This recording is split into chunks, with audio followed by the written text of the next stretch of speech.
네, 오늘부터는 확률 및 통계 연습 문제를 같이 풀어보도록 할게요.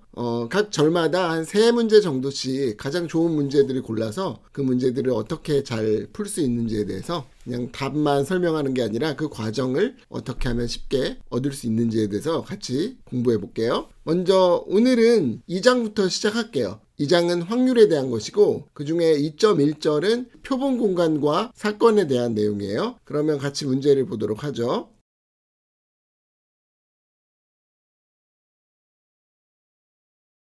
먼저 3번 문제인데요. 이거는 지금 뭐 영어로 잔뜩 쓰여져 있지만 간단하게 내용을 설명하면은 이런 그림과 같은 시스템이 있어요. 이거는 뭐 전선으로 봐도 되고요. 그래서 예를 들면 여러분이 여기로 전기를 줬을 때 일로 전기가 넘어가는 그런 상황을 생각한 거예요. 여기에는 장치가 3개 있죠. 1번 장치, 2번 장치, 3번 장치 이렇게 있는 상황이고요. 그게 작동을 하면 성공, success, S라고 하고 실패를 하면 failure, F라고 하는 거예요. 그러면은 문제를 보도록 하죠. A번 문제는 이벤트 A가 무엇이냐라는 걸 묻고 있어요. 근데 이벤트 A라는 건 뭐냐면은 정확하게 2개가 작동을 할 때죠. 그러면 1, 2, 3 중에 2개가 작동을 해야 되니까 어떤 상황인지 우리가 고민을 해봐야 되고요. 그 다음에 B번은 이벤트 B는 적어도 2개가 작동을 하는 상황을 말해요. 그러면은 2개가 작동하거나 3개가 작동하거나 이런 상황이겠네요. C는 언제 이 시스템이 잘 작동을 하냐라는 문제예요. 여기 전류를 왼쪽에서 흘려줬을 때 오른쪽에 전류가 넘어갈 수 있느냐라는 거죠. 그리고 D는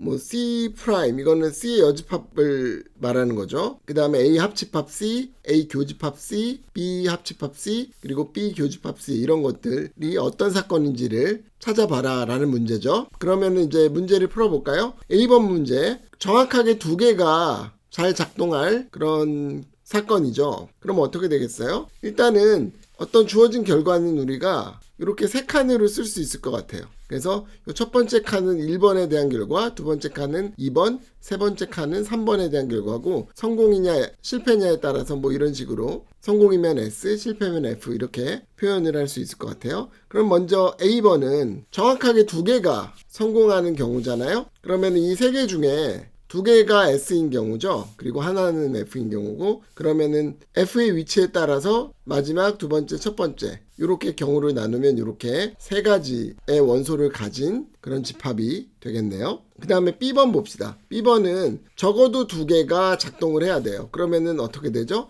셋 다 작동하는 경우는 SSS일 거고 2개만 작동하는 경우는 아까 A에서 했기 때문에 이걸 그대로 써주면 되겠죠. 그 다음에 C번은 이 회로가 잘 작동하는 상황을 말해요. 그럼 이 회로가 작동을 하려면 일단 1번은 무조건 작동을 해야 되죠. 그리고 2번과 3번 중에서는 적어도 하나만 작동을 하면 돼요. 그러면은 이해를 이렇게 할 수 있겠네요. 3칸 중에서 첫 번째 칸은 무조건 S여야 되고 이 2개 중에 적어도 하나는 S가 있어야 되는 거죠. 다른 말로 하면 FF만 아니면 되는 거예요. 그러면은 그것에 대한 답은 SSS 아니면 SSF 아니면 SFS 이렇게 3가지의 결과가 얻어지게 되겠네요. 그 다음에 D번 봅시다. D번은 그냥 집합 문제라고 볼 수 있죠. 그래서 여기 나와 있는 이런 것들을 표시를 해보면 우리가 ABC에 대한 정보를 알기 때문에 여러분들이 차분하게 이런 거 얻을 수 있죠. 뭐 C의 여집합, 뭐 합집합, 교집합 뭐 이런 거 얻으면은 결과가 다음과 같이 나온다는 것을 여러분들도 확인할 수 있을 것 같아요. 이제는 9번 문제로 넘어갈게요. 벤 다이어그램을 사용해서 다음을 보여라는 건데요. 이거는 사실 드모르간의 법칙이라고 불리우는 법칙이래요. 첫 번째는 A 합집합 B의 여집합은 A의 여집합 B의 여집합의 교집합이다 라는 거죠. 여기서 중요한 부분은 합집합도 교집합으로 바뀐다는 거죠. 그럼 이렇게 기억하면 돼요. 각각의 여집합을 취하고 합집합을 교집합으로 바꿔주면 된다. 그 다음에 밑에 있는 줄은 A 교집합 B의 여집합은 A의 여집합 B의 여집합 한 다음에 이거는 합집합이 돼요. 그러니까 교집합으로 되어 있는 것이 여집합으로 되어 있으면 합집합으로 바뀐다라는 거죠. 네, 이렇게 이해하면 되겠어요. 거의 그런 느낌이에요. 이게 지금 이렇게 하나씩 하나씩 영향을 끼치는 분배 법칙이라고 하죠. 그런 역할을 하는 것 같고 A나 B는 여집합을 붙여주면 되고 합집합이나 교집합은 바꿔주면 되는 거죠.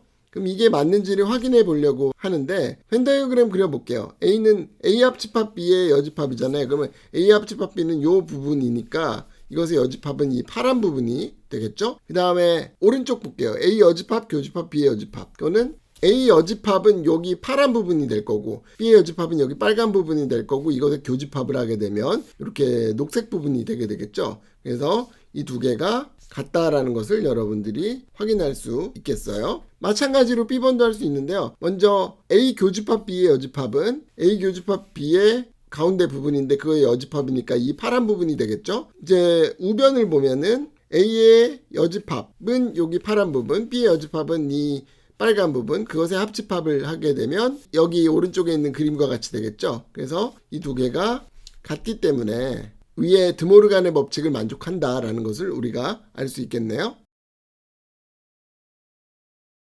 네, 여기까지 2.1절의 내용을 마쳤는데요. 같이 한번 이 두 문제에 대해서 정리해보면 첫 번째 문제는 많이 나오는 문제예요. 어떤 이런 회로가 잘 작동하는 상황 아니면 회로의 어떤 상황들에 대한 사건을 묻는 문제고요. 그래서 여러분들이 어떻게 하는지 같이 확인을 해봤고요. 그 다음에 두 번째는 어떤 집합이나 사건에 대한 그런 법칙이 성립하느냐, 좌변과 우변이 같으냐는 것을 말할 때 이렇게 벤 다이어그램을 그려서 좌변에 대한 벤 다이어그램을 그리고 우변에 대한 벤 다이어그램을 그려서 같은지 아닌지를 확인하면 되는 거죠. 그리고 지금 여기서 확인한 내용은 드모르간의 법칙이라는 것이고 A 합집합 B의 전체 여집합은 이 여집합이 각각에 붙는다고 이해할 수 있어서 A 여집합 B의 여집합 그리고 합집합은 교집합으로 바뀐다는 것이고 그 다음에 반대로 A 교집합 B의 여집합은 A의 여집합 B의 여집합 붙고 교집합은 합집합으로 바뀌어서 이렇게 된다라는 것이죠.